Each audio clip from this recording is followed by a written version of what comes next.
নমস্কাৰ ফ্ৰেণ্ডছ, কি খবৰ? আশা কৰোঁ চবৰে ভালে আছে। আজি মই এটা অসমৰ ডাঙৰ সমস্যা ডি ভোটাৰ তাৰ বিষয়ে ক'বলৈ গৈ আছোঁ। যিসকল মানুহৰ নাম ডি ভোটাৰত অন্তৰ্ভুক্ত হৈ গৈছে, কিন্তু সিহঁতৰ ল'ৰা ছোৱালী বা সিহঁতৰ ফেমিলিৰ অন্য মেম্বাৰসকল ডি ভোটাৰ হোৱা নাই, সিহঁতে ইণ্ডিয়ান চিটিজেন হয়।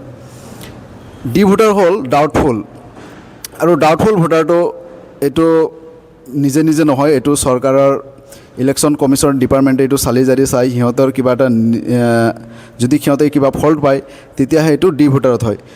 কিন্তু আজিকালি মই চাইছোঁ ডি ভোটাৰ ঠিক কৰি দিয়াৰ নামত, মানে ডি ভোটাৰটো আপোনাৰ আঁতৰাই ইণ্ডিয়ান চিটিজেন কৰি দিয়াৰ নামত, ইণ্ডিয়ান চিটিজেনশ্বিপ কৰি দিয়াৰ নামত বহুতে বহু প্ৰবঞ্চকে টকা পইচা লোৱা দেখা গৈ আছে। তো আপোনালোকক মই এইটোৱে ক'ব খুজিছোঁ যে আপোনালোকে কাকো যাতে তেনেকুৱা প্ৰবঞ্চকক পইচা নিদিয়ে। আপোনাৰ এই ডি ভোটাৰৰ সমস্যাটোক চৰকাৰে সমাধান কৰিব পাৰিব, অন্যথা কোনেও নোৱাৰে। আপোনালোকে হতাশা নহ'ব। চৰকাৰৰ আদেশ, চৰকাৰৰ নিৰ্দেশক আপোনালোকে সন্মান কৰি সেই যি ডি ভোটাৰৰ সমস্যা চৰকাৰ যেতিয়ালৈকে এইটো সমাধান নকৰে তেতিয়ালৈকে আপোনালোকে ৰখিব লাগিব।